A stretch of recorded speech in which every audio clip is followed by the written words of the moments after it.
요한복음 14장 1절부터 15절까지 오늘 읽도록 하겠습니다. 신약성경 171페이지입니다.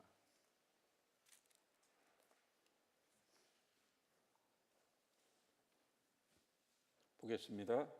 너희는 마음에 근심하지 말라. 하나님을 믿으니 또 나를 믿으라.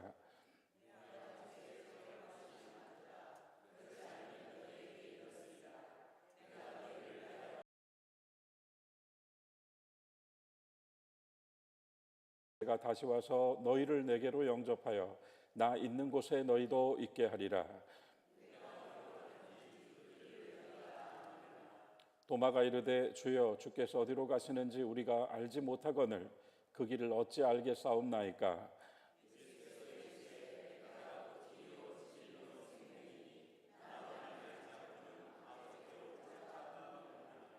너희가 나를 알았더라면 내 아버지도 알았으리로다. 이제부터는 너희가 그를 알았고 또 보았느니라.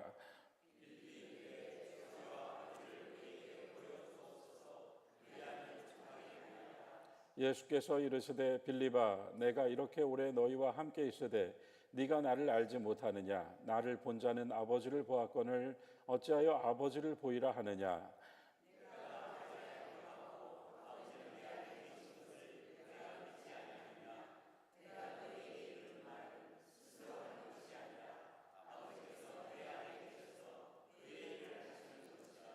내가 아버지 안에 거하고 아버지께서 내 안에 계심을 믿으라.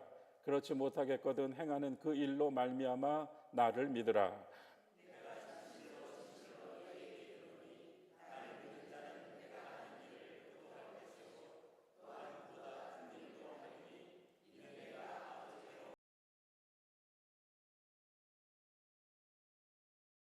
아버지로 하여금 아들로 말미암아 영광을 받으시게 하려 함이라.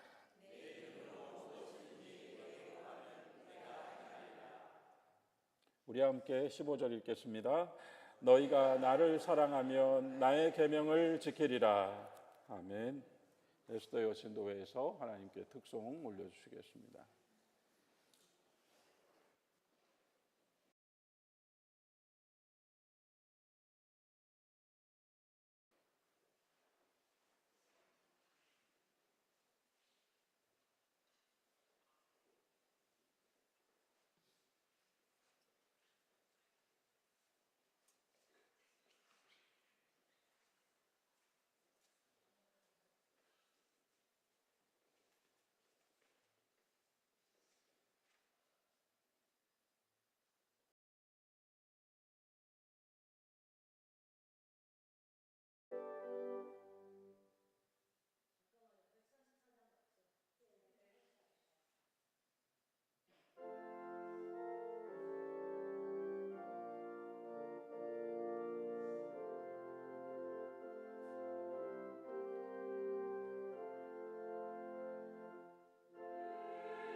오늘 요한복음 14장 14절에 이르면 거기에서 마침내 13절 14절에 이르면 마침내 이 모든 스토리의 목적이 무엇인가가 나오는데, 그 목적은 바로 아들 예수 그리스도를 통하여 아버지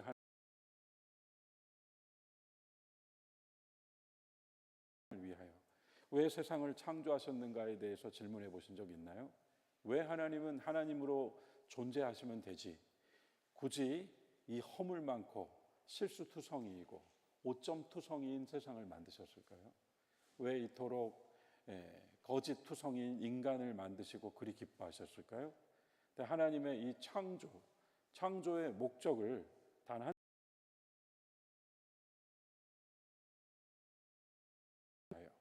그래서 하나님의 영광을 위하는 피조물의 가장 아름다운 행위는 하나님께 찬양하는 것입니다. 찬양입니다. 그래서 창조와 구원도 마찬가지입니다. 그렇게 하나님의 영광을 위하여 창조된 존재가 어그러져 버렸잖아요. 하나님의 영광을 가렸지 않습니까? 그것이 이미 창세기 3장에서 시작돼 버렸죠. 가렸습니다.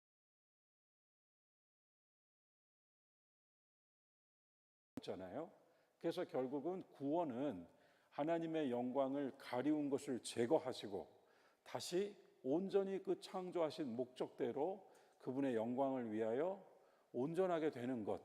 그래서 창조와 구원이라고 하는 성경의 이 두 물줄기는 깊이 흘러내리는 광맥인데, 이 두 개의 물줄기는 예수 그리스도로 수렴이 되는 겁니다. 흘러서 그리스도를 통하여 그리스도의 사람들, 그리스도인들까지 적셔지는 겁니다. 여러분, 시편 133편에서 아론의 머리로부터 흘러내린 기름이 수염을 타고 발끝까지 닿아서 옷자락으로 전부 흘러내렸다. 그 시편에서 우리가 뒤에 이러죠. 형제가 연합하여 동거함이 어찌 그리 아름다운가. 여러분, 그 시편의 메시지가 뭘 가지고 있다?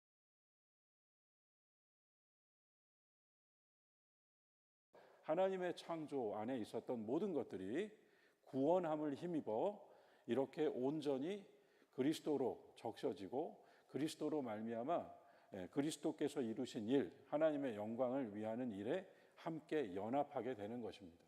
그래서 되게 이론적인 말로 들릴 수도 있으시겠습니다만, 창조와 구원은 왜 이루어졌는가? 하나님을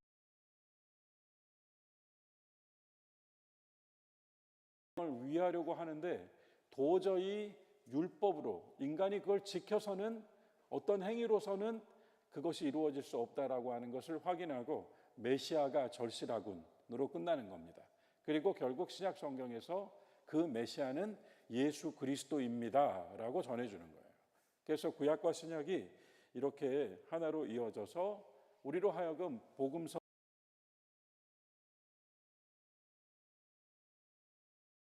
다 보여주셨고, 그래서 우리가 이런 이야기 하나 할 수 있을 것 같아요. 요한계시록 12장 11절은 마귀가 가장 두려워하는 구절이다. 요한계시록 12장 11절은 마귀가 가장 두려워하는 구절이다. 왜냐하면요, 요한계시록 12장 11절에 가면 그놈은 끝나버립니다. 사탄은 끝나버려요. 그래서 하나님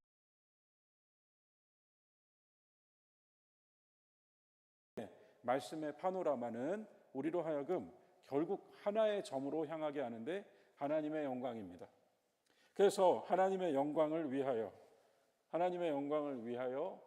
이 모든 일을 이루시는 그 역사의 그 가장 중요한 한 가지, 곧 예수 그리스도가 누구인가, 예수 그리스도가 무엇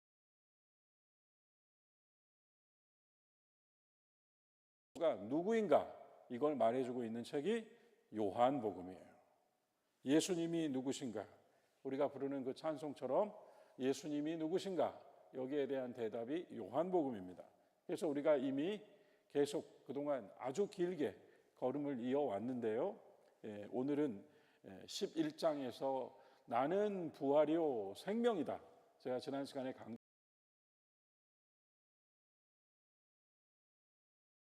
다고요. 그게 우리의 관점이고 세상의 관점이고 우리의 현실이라고요. 우리의 현실. 우리의 현실에 있어서는 생명이 있어야 하고 생명이 끝나도 부활이 있어야 됩니다. 그런데 예수님은 나는 생명이요 부활이다 하지 않으시고 나는 부활이요 생명이다라고 하셨습니다. 그러므로서 우리가 몸으로 살고 있는 이 생활의 끝에서 죽음이 운명지어져 있지만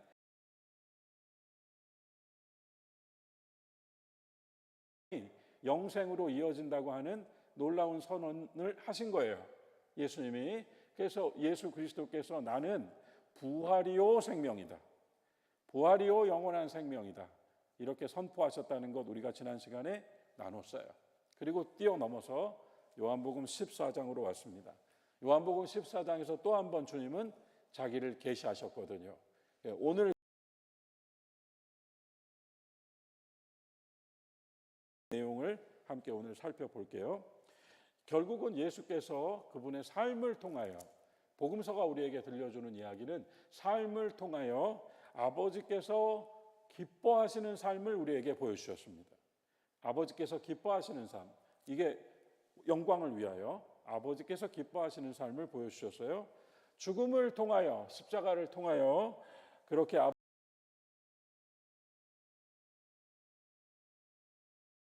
그러한 사람이 될 수 있도록 해 주셨습니다. 죄사함과 거듭남을 통하여 죽음은 죄사함과 거듭남을 우리에게 선물해 주었고 이 죄사함과 거듭남을 통하여 아버지께서 받아줄 수 있는 사람이 되게 해주셨어요. 그리고 부활을 통하여 계속 이야기됐습니다만 하나님의 영광을 성취하셨습니다. 그래서 우리 모두가 이제는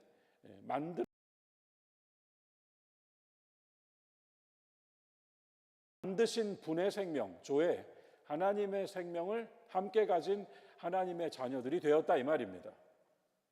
만들어진 생명만 가지고 살다 보니 죽음이 끝이었는데 만드신 분의 생명인 하나님의 생명을 얻고 나니 하나님의 아들, 딸이 되어 있다 이 말입니다. 그래서 삶을 통하여 죽음을 통하여 부활을 통하여 주님은 다 주셨습니다.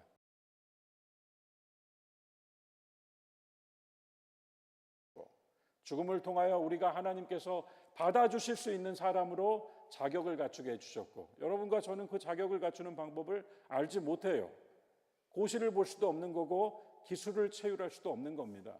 하나님께서 받아줄 사람이 누구냐라고 질문받으면 어떻게 답하시겠어요? 오직 제사함과 거듭남뿐이라는 것을 우리는 성경을 통하여 얻게 된 것입니다. 그리고 그 후에 부활을 통하여 하나님의 영광에 참여하는 영원한 생명을 소유한 자가 되었습니다. 요한복음 14장부터 16장은 사실은 로마서 8장과 함께 암송하십시오 하는 장입니다. 요한복음 14장부터 16장은 예수님의 다락방 설교입니다. 예수님께서 십자가를 지시기 전에 우리가 1년의 그 스토리가 이제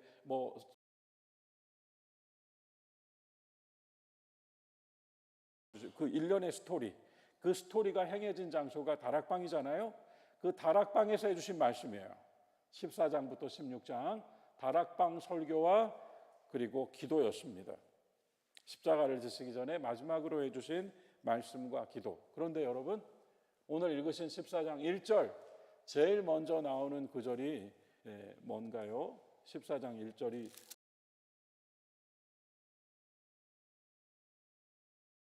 다락방에 있는 말씀하시는 예수님 말고 나머지 사람들이 다 너희인데 그리고 여기 있는 우리가 다 너희잖아요. 지금 여기 있는 너희는 뭘 하고 있습니까? 근심하고 있습니다. 그죠? 자, 이제 근심에 대하여 생각해 보겠습니다. 근심에 대하여. 근심이라는 단어를 이미 우리가 누차 이런 이야기를 주고받지만 주님은 두려워하지 말라고 그러니까 분명히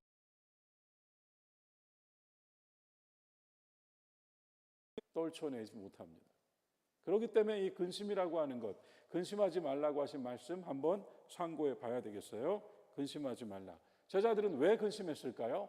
이 배경에서 제자들이 근심한 이유 무엇일까요? 첫 번째, 예수님이 이제 곧 떠나시겠다고 하니까, 아버지께로 간다고 하시니까, 그죠? 예수님 떠나신다고 하니까 근심이 되잖아요. 이제까지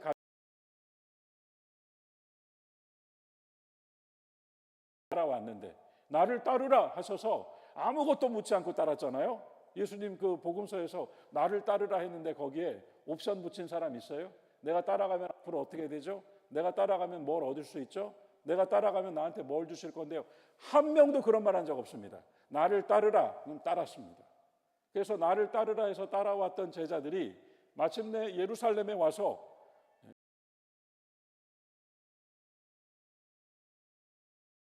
근심에 빠졌습니다. 그래서 예수님이 가신다고 하니까 근심. 자, 그럼 근심 두 번째, 또 하나의 근심은 무엇일까요? 상상해 보십시오. 제자들은 왜 근심이 되었을까요? 예? 여러분, 우리가 남편과 아내 관계로서 내 아내가 먼저 세상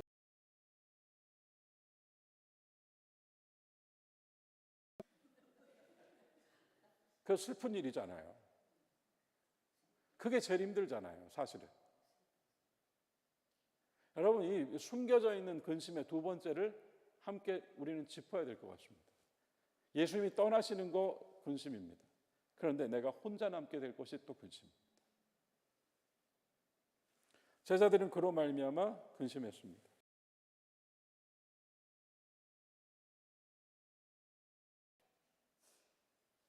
근심하지 마십시오. 그런데 우리 속에는 여전히 근심이 있습니다. 염려가 있고 불안이 있고 두려움이 있습니다. 있습니다. 그걸 부인할 수 없습니다. 우리는 여전히 근심하고 여전히 걱정합니다. 가진 사람은 가져서 걱정이고 없는 사람은 없어서 걱정입니다.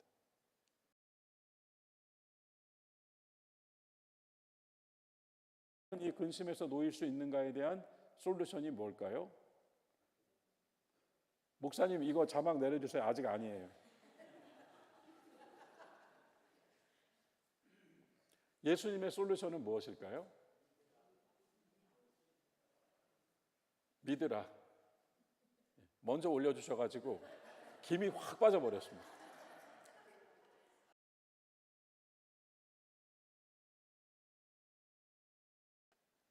뭘 믿으라? 하나님을 믿으라. 또 하나 하나님이 보내신 아들을 믿으라. 하나님을 믿을 때 근심하지 않습니다. 아들을 믿을 때 근심하지 않습니다.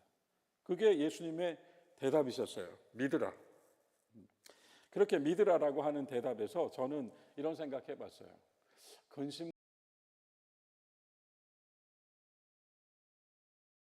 차이구나.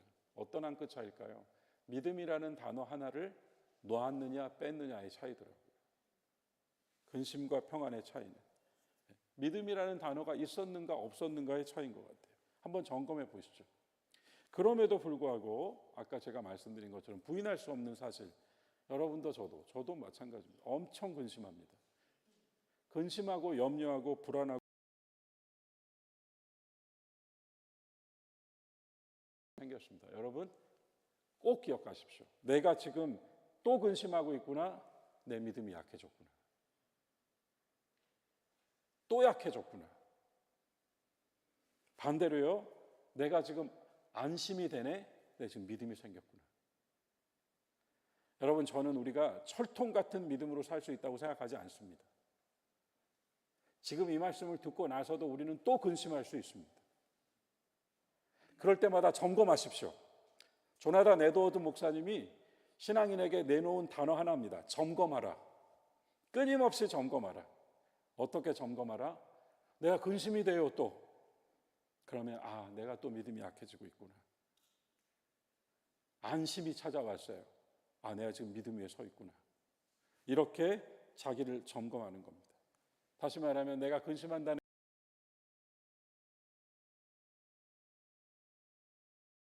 다시 평안을 되찾는 것은 내가 다시 믿음을 가졌다, 얻었구나. 이렇게 생각하는 거죠. 그래서 아까 여기 나왔어요. 근심, 염려, 불안, 두려움 단어가 4개입니다만 이거 그냥 하나로 말한다면 마음이 흔들렸습니다. 마음이 흔들린 상태입니다. 근심과 염려와 불안, 두려움은 마음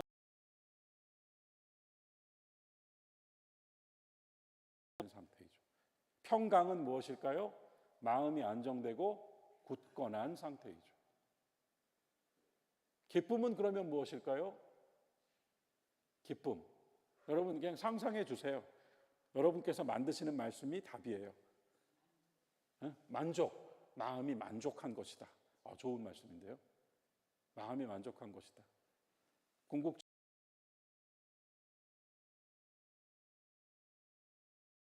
마음이 이겼다. 자, 이렇게 해서 근심에 대하여 한번 살펴봤습니다. 여러분, 예수님의 이 말씀은 단순하고 간단하지만 그러나 단순 명료한 이 말씀 속에 진리가 있습니다. 진리는 어려운 것이 아닙니다. 진리는 이론을 가져오지 않습니다. 진리는 단언합니다. 그 진리는 뭡니까? 하나님을 믿으세요. 예수님을 믿으세요. 라고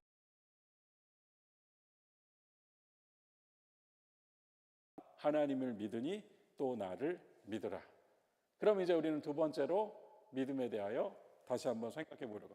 믿음이야 셀 수 없이 교회 생활하면서 설교 말씀을 통해 셀 수 없이 듣는 말이 믿음입니다만 역시 근심과 염려로부터 자유로울 수 없는 우리는 믿음에 대해서도 한 번 더 또 질문해 볼 수 있을 것 같습니다. 믿음은 끊임없이 흔들려서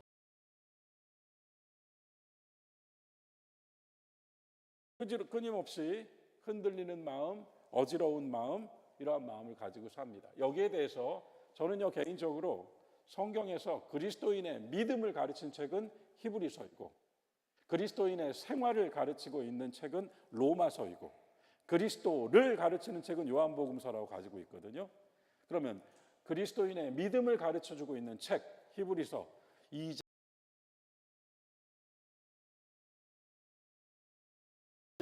자막이 준비되어 있을까요, 목사님? 여러분 함께 읽어봅시다. 2장 1절입니다.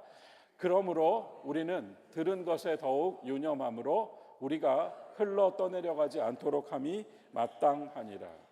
여러분, 믿음의 흔들림에 대한 성경의 조언이자 동시에 우리에게 경계시켜 주신 말씀은 흘러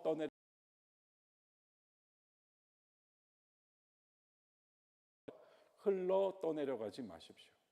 그러면 우리는 믿음에 대해서 이렇게 한번 정의 내려볼 수 있을 것 같아요. 믿음은 우리가 흘러 떠내려가지 않게 하는, 배가 흘러 떠내려가지 않게 하려면 뭐가 있어야 되죠? 뭐가 있어야 됩니까? 배에 닻이 있어야 됩니다. 믿음은 저와 여러분의 닻입니다. 저는 그렇게 믿음에 대해서 제 나름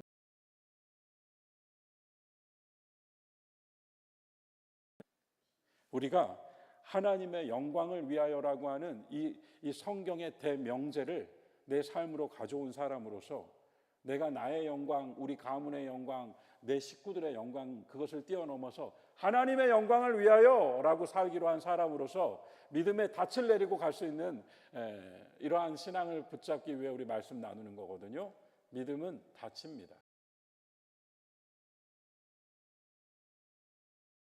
믿음은 여러분 배에는 닻이 있고 또 받침이 똑같은 뭐가 하나 더 있죠?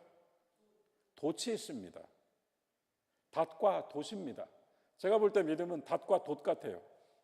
우리가 하나님의 영광을 위하여 중심 잡고 서 있을 수 있는 닻이고 또한 하나님의 기뻐하심을 위하여 살아가게 하시는 바람을 타게 하시는 돛이라고 생각합니다. 우리에게 믿음은 그런 것이라고 봅니다. 믿음은 닻이요 돛입니다. 에베소서 2장 8절 말씀에 보면 자막이 없습니다. 여러분들이 많이 아시는 말씀인데요. 믿음은 여러분에게서 나온 것이 아니라 믿음은 여러분에게 주신 것입니다. 믿음은 여러분에게 주신 선물입니다. 왜 여러분에게서 믿음이 나오지 않는가 하면 아무도 이 믿음이라는 것을 가지고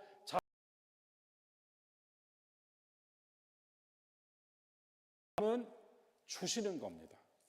그래서 지금 이 시간 이 말씀 안에 있는 여러분들께서 믿음을 받을 수 있습니다.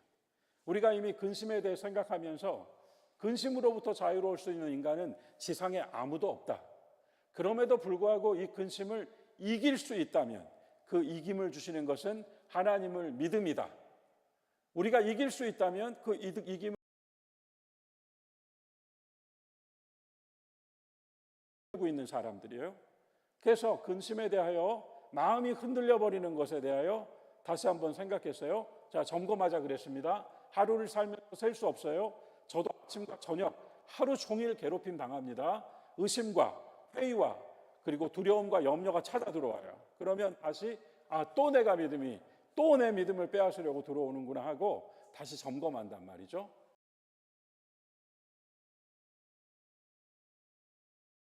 그리고 믿음은 어떤 것이라고요? 주님이 주시는 겁니다.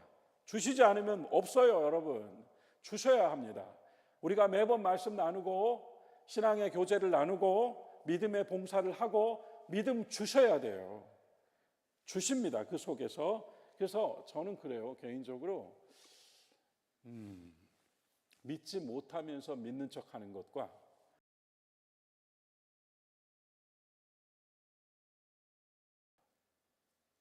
믿음 있어야 돼요. 믿음 주셔야 합니다. 하나님께서. 그래서 믿음을 주시기 위하여 하신 말씀, 우리에게 믿음을 주시기 위하여 하신 말씀이 요한복음 14장 6절일 것입니다. 6절 말씀 한번 올려주실래요? 요한복음 14장 6절 말씀 같이 읽읍시다. 예수께서 이르시되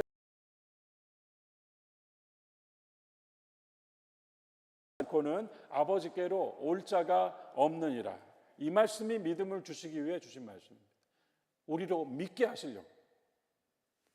하시려고 주신 말씀입니다. 그럼 세 번째, 길과 진리와 생명에 대하여 우리 생각해 봐야 됩니다. 예수님께서 나는 길이요 그러셨습니다. 나는 길이요. 어떤 길입니까, 여러분? 저 말씀을 잘 보십시오. 어떤 길이세요, 예수님?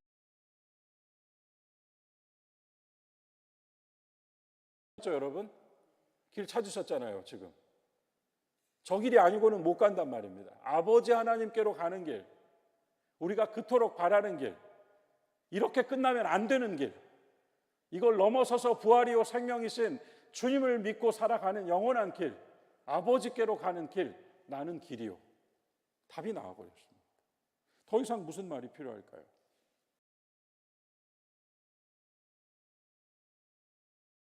믿으라고 했다 그랬지 않습니까? 죄를 이기는 길도 예수요. 유혹을 이기는 길도 예수요. 낙심과 절망을 이기는 길도 예수요. 병마와 슬픔과 아픔을 이길 수 있는 길도 예수요. 그리고 우리가 이 모든 것에서 가장 중요한 사망을 이기는 길이 예수요. 그리고 아까 제가 기쁨이 뭐라고 했죠, 여러분?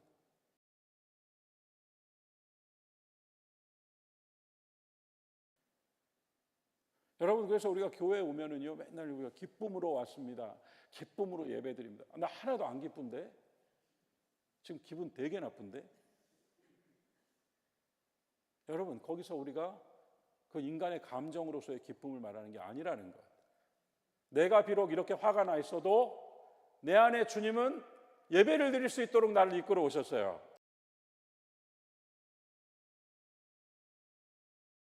여러분, 내가 지금 아파 죽겠어요. 몸이 이렇게 아프지만 그럼에도 불구하고 이 몸의 아픔까지도 주님이 다스리시고 치유하신다고 하는 믿음으로 기도하고 있어요. 그러면 또 이기셨죠? 이게 승리입니다. 그래서 기쁨은 주님의 승리요. 다시 길로 돌아와서 아버지께로 가는 길, 강론으로 들어오면 일상생활에서 죄를 이기는 길, 유혹을 이기는 길, 우리의 시련과 절망 속에 낙심하지 않게 하는 길, 우리로 하여금 사망을 이기는 길, 마침내 승리하는 길, 이게 예수 그리스도라고.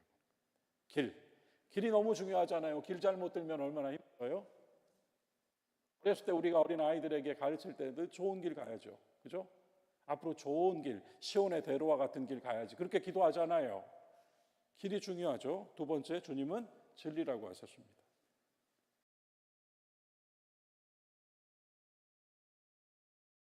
또 일리로 하게 될 것 같은데요. 주님은 진리라고 하셨어요. 종종 우리는 어딘가에서 마치 그것이 진리인 것처럼 말하는 소리들을 듣습니다. 지금 이 지표대로 가지 않으면 우리나라가 망한다. 지금 이 시기가 적기다. 투자하지 않으면 망한다. 여러분, 제가 이렇게 얘기하는 것은 수많은 진리 같은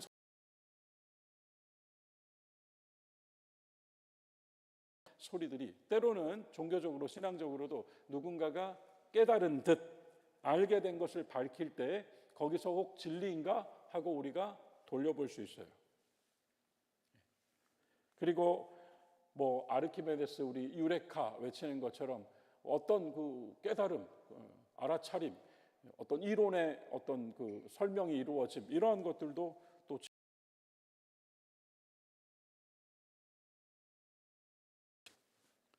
그러나 그 모든 것들은 항상 반대 의견이 나오게 되고 뒤집어지고 나중에 새로운 사람이 새로운 이론을 꺼내놓으면 엎어집니다. 저도 책 정말 많이 읽거든요. 책 많이 읽는데 그래서 메모도 많이 하고 밑줄도 많이 그어놓고 형광펜 무지하게 그어놨어요. 정말 저 책 많이 봅니다. 그런데 조금 알게 됐죠. 지식도 좀 알게 됐고 문자도 좀 쓰게 됐고 뭐 구절도 좀 인용할 수 있게 됐고 여러분 아무리 그렇게 읽어도 마음의 평화가 오지 않아요. 그리고 그거 읽은 거 반년만 지나면 기억나지 않습니다. 다시 꺼내봐야 됩니다.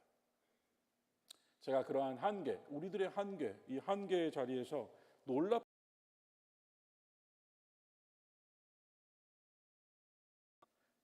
제 마음속에 어렸을 때 새겨주신 구절은 잊혀지질 않아요. 결국 그 많은 책들을 다 찾아보아도 마음의 진정으로 이것이다 할 만한 그런 기쁨과 환희를 준 그 구절은 성경밖에는 저는 없더라고요. 하나님의 말씀이요. 진정으로 자유를 찾을 수 있는 길은 하나님의 말씀이구나.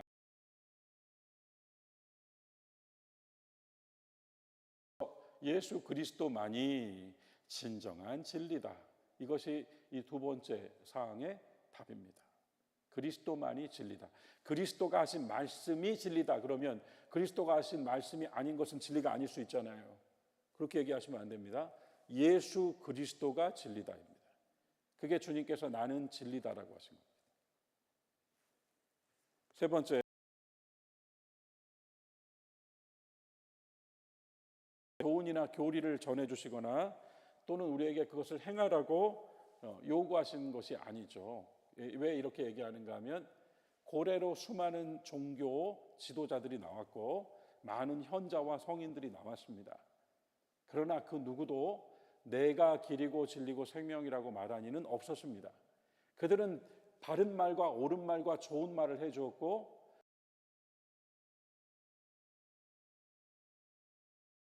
너도 그렇게 해라. 그러나 모든 가르침이 너도 그렇게 해야만 한다인데 그냥 나를 믿어라고 한 분은 이분밖에 안 계세요. 그래서 주님은 나의 생명이다라고 하는 말씀은 어떻게 정리할 수 있는가 하면 우리가 아무리 좋은 말을 듣고 규범을 지키고 질서를 지키고 뭐 어떻게 하라고 한 대로 다 해야 돼. 그걸 누가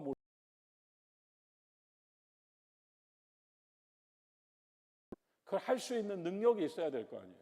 그걸 할 수 있는 확신이 서야 될 거 아닙니까? 그렇죠? 그래서 뭘 하라라고 하는 모든 가르침을 뛰어넘어서 생명이 되어 하게 하신다가 되는 겁니다. 이것이 나는 생명이다라고 하는 말씀의 어떤 그 뜻이 아닐까 저는 생각합니다. 생명이다라고 하신 것은 내가 가지고 있는 내 본성과 능력으로는 할 수 없는 것을, 그건 바울이 한 얘기잖아요. 내가 할 수 없는 그것을, 할 수 없는 그것을 나의 생명이 되어 주셔서 하게 해 주시는 거예요. 우리가 예수님의 생명을 말할 때 그 생명으로 말미암아 하나님께서 기뻐하시는 일을 할 수 있다는 것입니다. 길과 진리와 생명이다. 나는 길이다. 나는 진리다. 나는 생명이다. 이 세 가지 표제는 우리에게 모든 것은 결국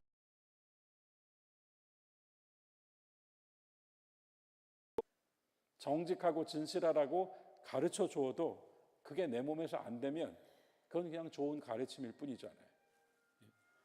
이런 것도 있습니다. 우리가 조언할 때 특히 정신심리학에서 왜 유튜브 엄청 보실 거예요. 상처받지 마십시오. 툭 내려놓으십시오. 아무 일도 아닌 것처럼 여기십시오.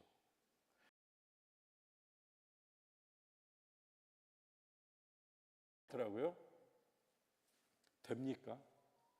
좌절하고 다시 또 아파하고 다시 또 염려하는 우리가 그 말이 듣긴 좋았지만, 그리고 그 말을 들을 때는 그렇게 할 수 있을 것 같았지만 됩니까? 여러분, 사실상 정신심리학과 또 뭐 상담 이런 것이 현대 사회에 만연하고,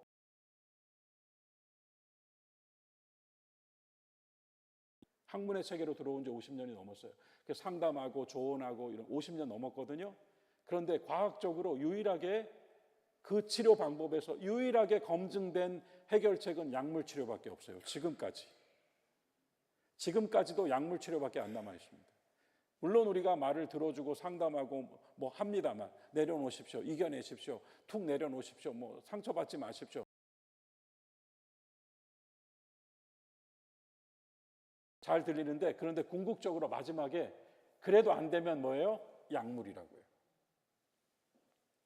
과학적으로 검증된 치료법은, 정신치료법은 약물 치료만이 검증되어 있다. 기억해 주십시오. 그런 가운데에서 저는 이렇게 생각합니다. 성경은 마음과 생각이라는,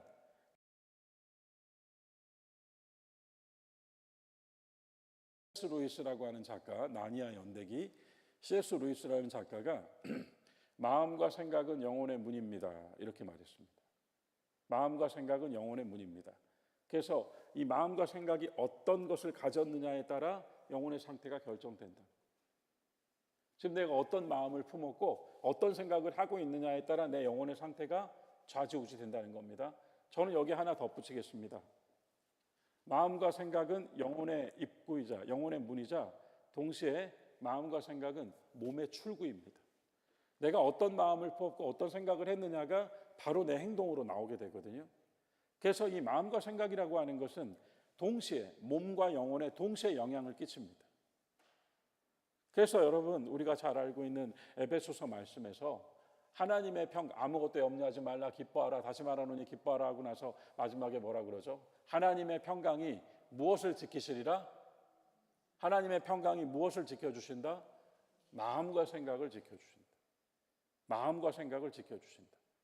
하나님의 평강이 사람의 마음과 생각을 지켜주셔야만 그 마음과 생각으로부터 만들어진 것이 영혼의 상태를 결정하고 몸의 행위를 결정하기 때문에 하나님의 평강은 마음과 생각을 지키고 계세요. 그 에베소서의 말씀에 있는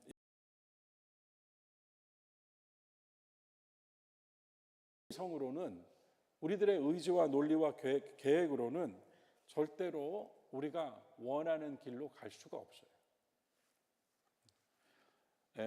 이런 이야기 하나 덧붙일까요? 어떤 사람이 어느 마을이, 이제 중세 이야기입니다. 어느 마을이 아주 신령한 사람들만 모여 사는 마을이 있다 그래서 돛집을 둘러매고 신령한 사람들을 만나고 싶어서 긴 여행을 떠났습니다. 오랫동안 신령한 사람들만이 살고 있는 마을이 어디입니까? 물어가지고 마침내 찾았어요. 그래서 그 마을이 보이는 언덕배기 위에 딱 섰습니다. 그래서 봤더니 왠지 그 마을엔 기운도 거룩해. 그래가지고 그 언덕 위에서 그 마을을 보면서요, 야, 역시 신령한 사람들만 모여 산다더니 오는 기운이 다른데? 그런데 갑자기 언덕 위로 어떤 사람 하나가 이렇게 그 왜 물동이, 이렇게 옛날 물동이 이렇게 양쪽으로 그렇게 메고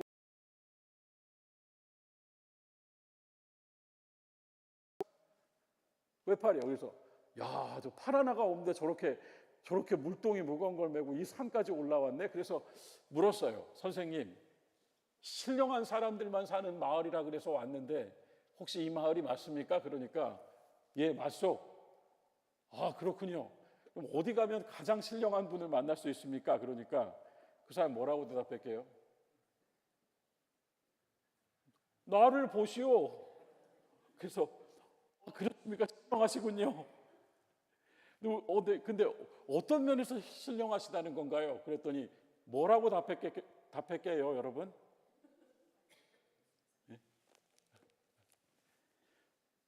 내려가서 보시면 알겠지만 우리 마을에는 몸이 성한 사람이 하나도 없다고.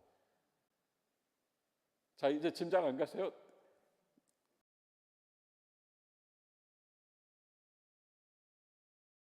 눈이 잘못하면 눈을 뽑아라. 손이 잘못하면 손을 잘라라. 그래서 말씀대로 살아서 전부 잘랐어요. 말씀대로 살아서.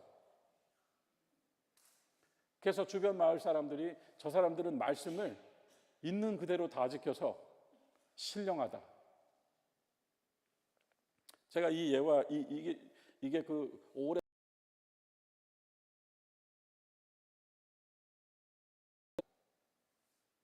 이게 신령한 것입니다.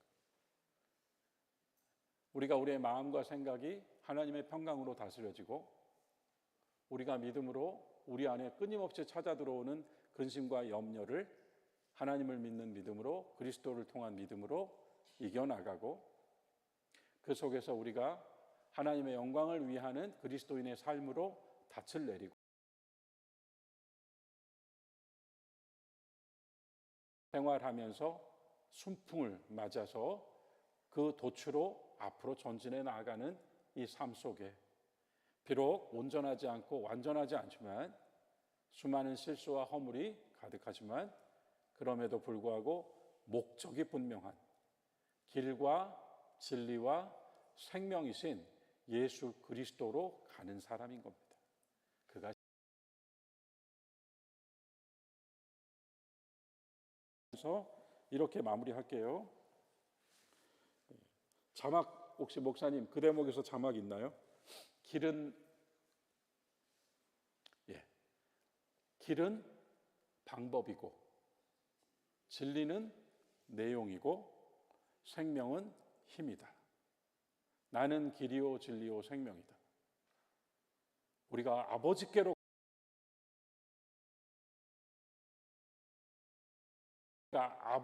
가는 길에서 사는 삶의 내용이 진리가 되어야 하고 그리고 이렇게 살 수 있는 힘이 나로부터 나의 이성과 의지로부터가 아니라 주님으로부터 그 생명으로부터 하늘의 생명으로부터 성령의 은혜로부터 우리 이렇게 늘 일상에서 교회에서 사용하니까요. 주님이 바로 힘이시다. 그래서 길은 방법이고 진리는 내용이며 생명은 힘이다. 이렇게 나는 길이요 진리요 생명이다를 마무리할 수 있을 것 같습니다. 다음 시간에 그 뒷부분 그러면 왜 길과 진리와 생명이며 14장 1절부터 7절은 무엇을 우리에게 들려주고 있었으며 14장 8절부터 15절은 무엇을 우리에게 이야기해주고 있는가를 한 번 더 살피면서 우리가 요한복음 14장 중요한 말씀이니까요. 길과 진리와 생명을 마무리하겠습니다. 오늘도 여러분 이 짧지 않은 시간이지만 함께 말씀을 나누어 주시고 함께 이 말씀 안에서 나는 길이요 진리요 생명이라고 하신 주님을 생각해 주시는 시간, 이 말씀을 우리 마음에 담는 시간으로 함께 해주셔서 감사합니다. 너희는 근심하지 말아라. 이 구절은 21세기 오늘을 사는 우리에게 너무나도 따뜻한 주님의 목소리입니다. 근심하지 말아라. 오늘 우리가 이 말씀을 붙들고 또 주일 다시 만날 때까지 주님의 평강이 여러분과 저의 마음과 생각을 지켜주시기를 주님의 이름으로 축원합니다.